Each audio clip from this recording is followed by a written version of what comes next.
దేవుని వాక్యం సెలవిస్తుంది, బలహీనులైన వారిని బలపరచుటకు మన దేవుడు శక్తిమంతుడై ఉన్నాడు. Praise the lord. ఆయన నిజముగా మనం ఆశ్రయించగలిగితే, నీవు గనక నిజముగా నీ దేవుడైన యెహోవాను ఆశ్రయించగలిగితే, ఆయన నీ పక్షంగా నిలిచి నీకు జయమునిచ్చువాడు. Praise the lord. ఈ జీవన పోరాటంలో, ఏ పోరాటం? ఈ జీవన పోరాటం. మన పోరాటమేగా, మరి ప్రతి దానికి పోరాటమే. కాళ్ళు నొప్పి అయిన పోరాటమే, కడుపుల నొప్పి అయినా పోరాటం. ఏ సమస్య వచ్చిన పోరాటమేగా మనకు, కదా కదా పోరాటం. మన జీవితంలో అన్ని పోరాటాలే. అది ఏ విధమైన పోరాటమైనప్పటికీ కూడా నీ దేవుడిని యెహోవా నుండి ఆశ్రయించగలిగితే ఆయన ఎన్నడేగా నిన్ను విడిచిపెట్టేవాడు కాదు. అదిగో వీళ్ళు కొద్దిమందే, ఆ యెరోబాము వీళ్ళు కొద్దిమందే ఉన్నారు అని విర్రవీగాడు. బలహీనులని లెక్క చేయలేదండి. ఎన్నిక లేని జనంగా మారిపోయారు. కొద్దిమందినేగా లెక్క చేయింది. మీరెంతనేగా.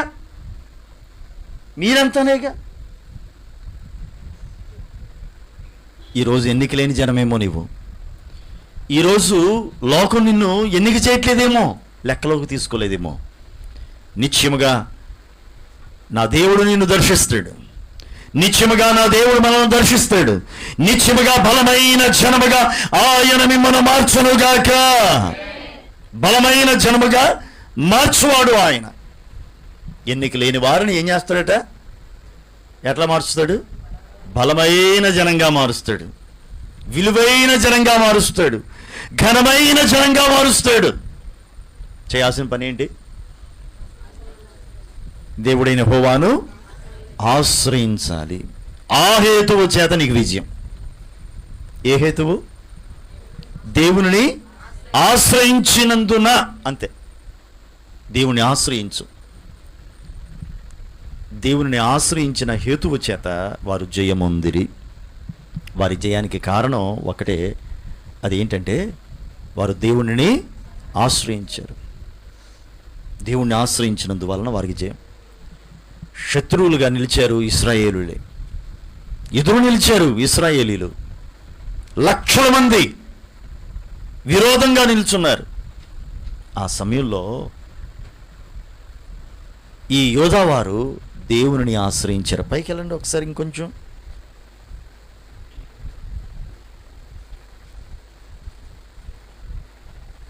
పద్నాలుగు వచనం చూడండి. యోధావారు తిరిగి చూచి యోధులు తమకు ముందును వెనకను ఉన్నట్టు తెలుసుకుని యెహోవాకు ప్రార్థన చేసిరి. యాజకులను బూరలు ఊదిరి. అప్పుడు యోధావారు ఆర్భటించిరి. యోధావారు ఆర్భటించినప్పుడు యెరోబామును ఇశ్రాయేలు వారందరూ అబియా ఎదుటను యోధావారి ఎదుటను నిలవలేకుండునట్లు దేవుడు వారిని మొత్తెను. Praise the lord. వీళ్ళు ఏం చేశారు? యోధావారి చేసిన పని ఏంటి? ప్రార్థన చేశారు. యాజకులైన వారు ఆర్భటించారు. యాజకులు ఆర్భటించి బూరలు ఊదుతూ దేవుని మహిమపరిచి స్తుతించారు. బిగ్గరగా కేకలు వేశారు. కేకలు వేయటం అంటే ఓ పిచ్చి పిచ్చి అరుపులు కాదు, దేవుని మహిమపరచడం. ఇప్పుడు నేను అంటాను, ఇప్పుడు మనం గట్టిగా స్తోత్రం అని చెప్తున్నాం. మనకు తెలుసు మనం దేవుణ్ణి స్తుతిస్తున్నాం. అన్యులకు తెలుసా ఈ సంగతి? వాళ్ళు ఏమంటారు? ఏంటి అరుపులు, ఏంటి ఆ కేకలు అసలు అంటారా లేదా? అంటున్నారా లేదా? అంటున్నారుగా. వాళ్ళకేమో అరుపులు కేకలు. అది మనకు స్తుతి, ఆర్భాటం. యాజకులు ఆర్భటించారు, దేవుణ్ణి స్తుతించి ఆరాధించారు. ఒక పక్క ప్రార్థన, మరొక పక్కన స్తుతి, ఆరాధన. మీరు గమనించండి. అపోస్తలుల కార్యాల గ్రంథంలో గనక 16వ అధ్యాయంలో మీరు చూస్తే పౌలు శీలను చెరసాల్లో వేసి బండలతో బిగించారుగా. అర్ధరాత్రి వేళ పౌలు శీలను ఏం చేశారు? దేవునికి ప్రార్థించుచు కీర్తనలు పాడుచు. అది కీర్తనలు పాడుచుండి. ప్రార్థన కీర్తనలు. ఇక్కడ కూడా ఏం జరిగింది? ప్రార్థన ఆర్భాటం అంటే ఏంటి? దాని అర్థం స్తుతి. దేవుణ్ణి స్తుతించారు. కీర్తించడం అంటే దేవుణ్ణి స్తుతించడమేగా. పౌలు శీలలు కూడా చేసింది ఏంటి? ప్రార్థించారు, దేవుని స్తుతించారు. ప్రార్థన, స్తుతి, ఆరాధన. ఒక్క మాటలో చెప్పాల్సి వస్తే ప్రార్థన, స్తుతి, ఆరాధన ఫలితం ఏంటో తెలుసా? జయము కలిగింది. Praise the lord. ఆ స్తుతి ఆరాధన వారికి గొప్ప విజయాన్ని ఇచ్చింది. కొట్టండి చప్పట్లో. ఆ చెరసాల పునాదులు అదిరిపోయాయి, తలుపులు బద్దలైపోయినాయి, తెరవబడ్డాయి, బంధకాలన్నీ ఊడిపోయాయి కదా. ఒక అద్భుతమైనటువంటి విడుదల కలిగింది. ఈ రాత్రి కాలపు వేళ నేను మీకు చెప్పే మాట ఏంటంటే, మనం కూర్చొని దేవుణ్ణి సన్నిధిని అనుభవిస్తున్నాం. ఈ కూడికి పేరేంటి? ఎంతకే విడుదల. అదేనా? విడుదల. ఈ విడుదల కూడికిలో విడుదల జరగాలిగా. విడుదల లేకుండా విడుదలను పెట్టుకుంటే ఉపయోగం ఏముంది? ఆమె ఎవరో పెట్టుకుంది పేరుకు తగ్గ జీవితం ఉండాలిగా. పెట్టుకుంటాం పేరు ఆనందరావు. ఏ రావు? ఏం లేదు, ఆనందమే లేదు. ఆనందం ఆబ్సెంట్ అయిపోయింది. ఆనందం ఏమైపోయింది? ఆబ్సెంట్. ఏ మీన్స్ ఆబ్సెంట్. ఆనందం లేదు. అప్పుడు ఆ వ్యక్తికి పేరు పెట్టాలి. దుఃఖరావు అనాలి. దుఃఖారావు. ఏ రావు? దుఃఖారావు అని పెట్టాలి. మరి ఏం చేస్తాం? మరి ఇక ఆ పేరే తగ్గింది. ఏ పేరు? దుఃఖారావు. మరి అంతే అయ్యా, మరి తప్పదు. మరి ఏం చేస్తాం? మరి ఇక పేర్లు మార్చడమే. చూడండి, ఆ పేరుకి తగ్గట్లు ఉండాలి కదా.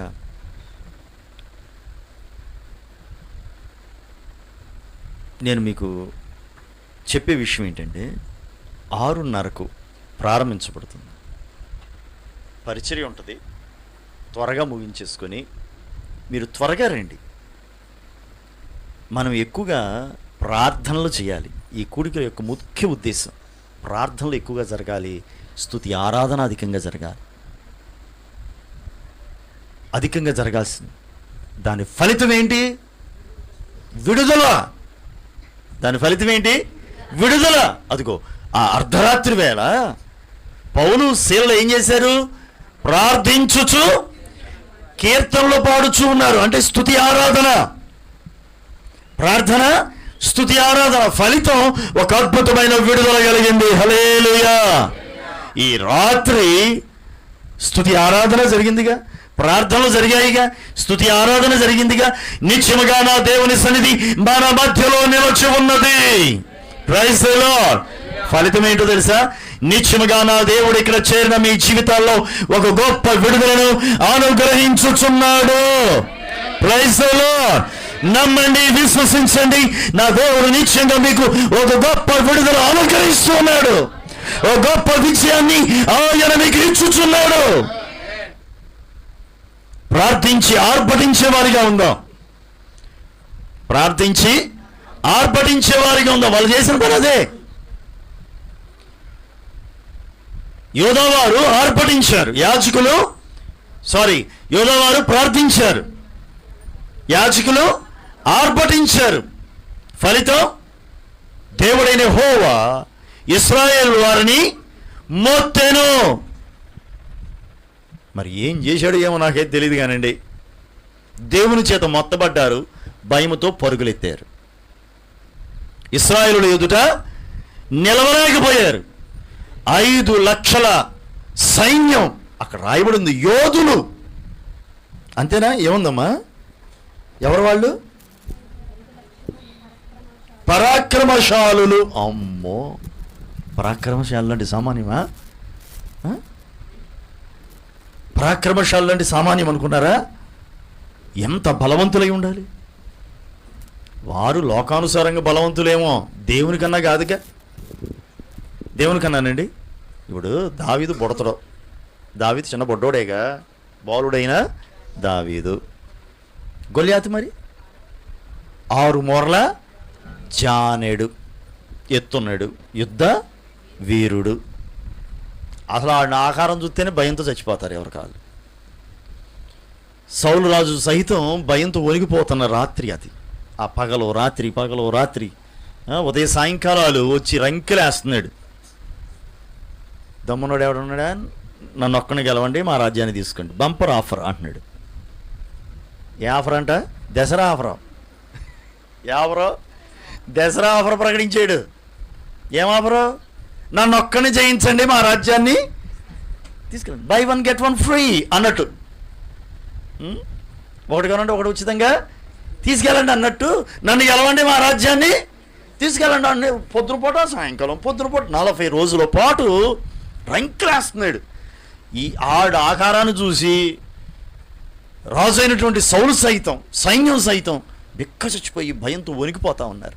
అలాంటి పరిస్థితుల్లో బాలుడైన దావీదు వచ్చి అంటాడు కదా, ఇదిగో ఈ ఫిలిస్తీయుడైనటువంటి, ఈ సున్నతి లేని ఫిలిస్తీయుడు ఉన్నాడే ఈ గొల్యాతు, ఇతను బట్టి మీ హృదయములు కృంగనవసరము లేదు. Praise the lord. ఏంటి? మీ హృదయములు కృంగనవసరం లేదు. ఎంత సవాలుకరంగా మాట్లాడుతున్నాడు చూడండి. తను నమ్మిన తన దేవుడైన యెహోవాను బట్టి సవాలుగా మాట్లాడుతున్నాడు. మీ హృదయములు కృంగనవసరం లేదు. దేనిని బట్టి? అదిగో యుద్ధ వీరుడు ఉన్నాడుగా, అశూరుడు ఉన్నాడుగా, గొల్యాతు. ఆ గొల్యాతును బట్టి మీ హృదయములు కృంగనవసరం లేదు.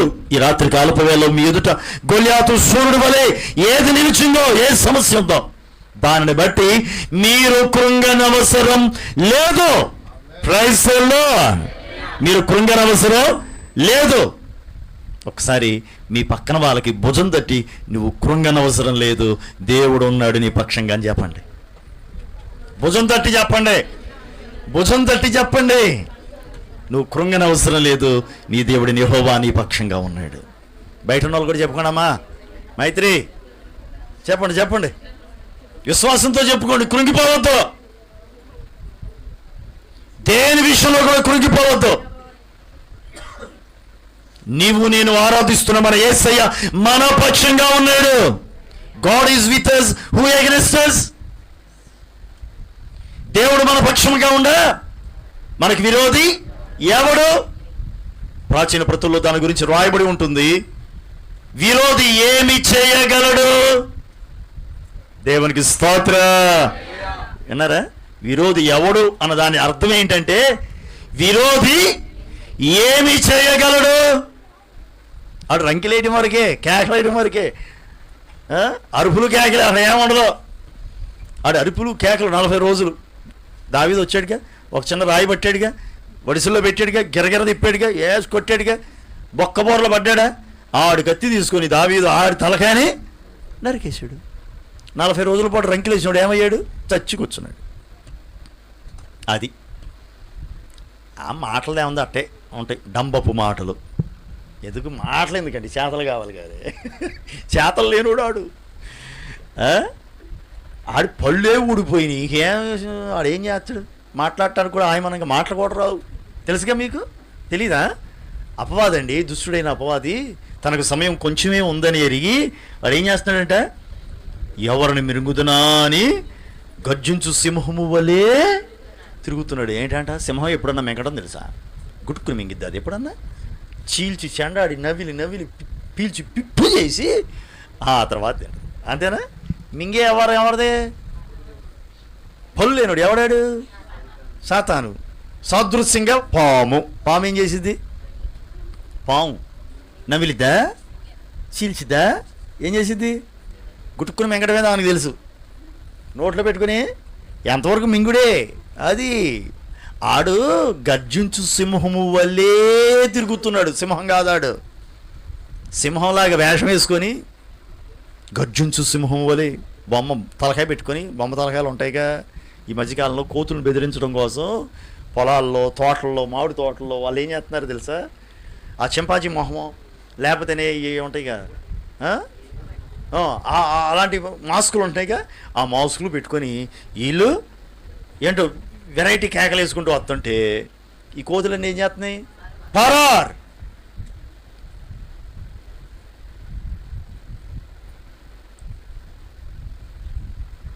ఏం చేస్తున్నాడమ్మా వెస్లీ? పరార పాట వచ్చా? పాడుతుందిగా సండే స్కూల్ పాట. ఏం పాట అది? పోరా పోరా సాతాను. పారిపోతాడు. వాడు ఎందుకు ఉంటాడు? వాడు పారిపోయి ఉంటాడు. ఏమండి, వాడు ఏదో ఆర్భాటంతో డంబపు మాటలు పలకటమే తప్ప వాడు ఏం చేయలేడు. గొలియాతు శూరుడు, పేరుకు శూరుడు. బాలుడి చేతిలో, బలహీనుడైనటువంటి ఒక బాలుడి చేతిలో ఓడిపోయాడు. మీరెంత అన్నాడు, నా ముందు మీరెంత అన్నాడు. తన బలాన్ని చూసి గర్వించాడు, తన సైన్యాన్ని చూసుకొని గర్వించాడు. ఏమయ్యాడు? సతికిలు పట్టాడు. కారణం ఏమిటంటే దావీదు అంటాడు, యుద్ధం యెహోవాదే. యుద్ధం నేను చేస్తున్నాను అనుకుంటున్నావా? నేను కాదురా బాబు, నా పక్షంగా నా దేవుడు ఉన్నాడు. దేవునికి స్తోత్ర. నా పక్షంగా నా దేవుడు నిలచి ఉన్నాడు కాబట్టి యుద్ధం ఆయన చేస్తాడు. నీకు కళ్ళ ముందు నేనే కనపడతా అంతే. కార్యం చేసేది ఇప్పుడు అక్కడ ఇశ్రాయేలు యోధావారి మధ్యలో మీరు కనుక చూస్తే, ఇశ్రాయేలీలకు యోధావారు కనపడుతున్నారు కొద్దిమందిగా, కానీ యోధావారి పక్షంగా ఉన్నాడు దేవుడు, బలవంతుడైన వాడు. ఆ దేవుడిని చూడలేకపోయారు వీళ్ళు. అసలు వారితో యుద్ధం చేసింది ఎవరు? దేవుడే. వీరు ప్రార్థించారు, ఆర్భటించారు. ఫలితంగా దేవుడే దిగి వచ్చాడు, ఆ శత్రు సైన్యాన్ని మొత్తెను. దేవుడు మొత్తాడు. ఇశ్రాయేలీలు మొత్తబడ్డారు, యోధావారి ఎదుట నిలువలేకపోయారు. 5 లక్షల మంది కూలిపోయారు, పారిపోయారు మిగిలిన వాళ్ళు. ఆశ్చర్యంగా ఈ యోధావారు జయమొందిరి. వారి జయానికి కారణం ఏంటి? తమ పితరుల దేవుడైన యెహోవాను ఆశ్రయించిన హేతువు చేత. అది కారణం. దావీదు విజయానికి కారణం ఇదేగా, తన దేవుణ్ణి ఆశ్రయించిన చేతగా. అన్నాడు, మీరెవ్వరు కృంగిపోవలసిన అవసరం లేదు, దేవుడు విజయం ఇస్తాడు అన్నాడు. వాళ్ళు అప్పటికే కుంగిపోయి భయంతో అల్లాడిపోతున్నారు, బిక్కజచ్చిపోయి ఉన్నారు. అలాంటి పరిస్థితుల్లో దావీదు దేవుని పక్షంగా అక్కడ నిలిచాడు. ఇతడు బలహీనుడే, చిన్నపిల్లవుడే. అప్పటికే అంటాడు, ఏంట్రా కుక్కను తోలడానికి వచ్చినట్టు నా మీదకి వస్తున్నావు కర్ర పట్టుకొని. ఏసన్న గారు అంటారు, ఇందాక మేము వాక్యం వచ్చేటప్పుడు ఏసన్న గారు వాక్యం పెడితేను విన్నాం. ఏసన్న గారు అంటారు, నా కత్తితో పనే ఉందిరా, నీ కత్తి ఉందిగా. ఏసన్న గారు చెబుతూ, కుక్కను తోలడానికి వచ్చిన కర్ర పట్టుకుని వస్తున్నావు ఏంట్రా అన్నాడంట. ఎవరో? గొలియాతు. అప్పుడు దావీదు ఏమన్నాడంట, నా ఖడ్గంతో పనేమి, నీ ఖడ్గం ఉన్నది కదా నిన్ను నరికి చంపడానికి, అది చాలదా అన్నట్టు. అంతేగా జరిగింది, అదే కదా. నా కత్తి ఎందుకు, నీ కత్తి ఉందిగా, ఆ కత్తి చాలే నాకు, నీకు నాకు సరిపోయిద్ది. ఇక అంతే, నువ్వెట్టో వాడవు, ఇక వాడాల్సింది నేనే. చివరికి వాడింది ఎవరు? దావీదే. అది సంగతి. అంటే చివరికి కత్తి మోసుకెళ్లాల్సిన అవసరం కూడా, ఆ కత్తి కూడా మోసే కార్యక్రమం దేవుడు ఎవరి చేతిలో పెట్టాడు? గొలియాతుకి అప్పగించాడు దాన్ని కూడా. దేవునికి స్తోత్ర. కొట్టండి చప్పట్లో. ఆయుధాలు మనకెందుకండి? ఆయుధము లేకయే, కత్తి లేకయే గొలియాతును జయించెను. ఒక అద్భుతంగా రాసి ఉంటుందండి ఆ మాట. కత్తి లేకయే. దావీదు ఏమి లేక? కత్తి లేకయే గొలియాతు శూరుణ్ణి జయించాడు. దేవుడు మన పక్షంగా ఉంటే మనకు కత్తులు కటారులు ఎందుకు? దేవుడే మనకు ఆయుధం కాదా? కదా, ఆయనే మనకు విజయం. మిద్యానీయుల మీదకు గిద్యోను యుద్ధానికి వెళ్ళాడు 300 మందితో. మిద్యానీయులు లెక్కకు ఇసుకరేణుల వలె ఉన్నారు కదా. వీళ్ళు AK-47 తీసుకెళ్లారా? పెద్ద పెద్ద ఏమన్నా బాంబులు ఏమన్నా తీసుకెళ్లారా? అంతమంది మీదకి యుద్ధానికి వెళ్ళారు. ఏ ఆయుధాలు తీసుకెళ్లారు మరి? ఆయుధాలు ఏంటి? కొండ, చెప్పండి, కొండ, దివిటి, బోర. యుద్ధానికి వెళ్ళేవాడి దగ్గర ఉండాల్సిన ఆయుధం ఇది. వీటిలో ఆయమన్న ఆయుధం ఒక్కటన్నా ఉందా మీరు చెప్పండి అమ్మా? ఒక్క ఆయుధం అన్న ఉందా? కనీసం చాకు అన్న ఉందా ఇలా బొడ్లో? ఒక చాకు కూడా లేదు. కొండ ఎందుకు? నెత్తి మీద వేసి కొడితే టాప్ అని పగిలిపోద్ది. దీంతో యుద్ధానిక దివిటి ఎందుకు? నువ్వు దాక్కున్నా సరే చూపించడానిక?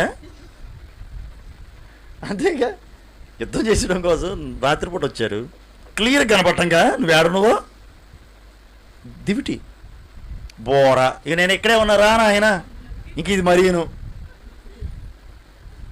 ఆయమన్న ఆయుధం ఒక్కటన్నా ఉందా? లేదు. వారి ఆయుధం తాము ఆరాధించుతున్న దేవుడే. వారి విశ్వాసమే వారి ఆయుధం. దేవుని పట్ల వారు కలిగి ఉన్న విశ్వాసమే వారికి బలమైన ఆయుధం. ఈరోజున నీకు నాకు ఆయుధం ఒకటే, ప్రార్థన, దేవుని యందు విశ్వాసంతో ఆర్భటించుట. ఇవే మనకు ఆయుధాలుగా మారునుగాక. ఇంతకు మించిన బలమైన ఆయుధాలు ఈ లోకంలో మరొకటి లేదు. ఏమండి, పౌలు శీలలు బంధించబడి ఉన్నారు కదా. ఏ ఆయుధంతో, ఏ సుత్తి పట్టుకొని, ఏ సమిటి పట్టుకొని బద్దలు చెత్తే చెరసాల బద్దలైంది? ప్రార్థన, కీర్తనలు, అదే కదా ఆయుధాలు. వారిని విడిపించింది ఆయుధం ఏంటి? ఎవరన్నా వాళ్ళ పక్షంగా నిలిచి, అయ్యా మావోడేనండి, జైల్లో వేశారేంటండి బాబు, మావోడేని అవసరం బెయిల్ మేము ఇస్తామండి అన్నోళ్ళు ఒక్కళ్ళు ఉన్నారా? జామీన్ ఉన్నోళ్ళు ఎవరన్నా ఉన్నారా? ఒక్కళ్ళు కూడా లేరు. మరి ఎవరు వచ్చారు వారి పక్షంగా? దేవుడే దిగొచ్చాడండి. ఇంతకన్నా గొప్ప విషయం ఇంకేంటండి? ఇంతకన్నా గొప్ప విషయం ఇంకేంటి? నీ ఆయుధం ప్రార్థనా, స్తుతి, ఆరాధన అయితే దేవుడే నీ పక్షంగా నిలిచి ఉంటాడు. Praise the lord. కనుక ఈ రాత్రి కాలపు వేళలో దేవుడైన యెహోవాని ఆశ్రయించు. ఈ హేతువు చేత నీ జీవితంలో దేవుడు నీకు విజయమునిచ్చునుగాక. నీ జీవితంలో నీ విజయములు చవిచూచుదువుగాక. నా దేవుడు మిమ్మల్ని విజయ పదములో నడుపునుగాక.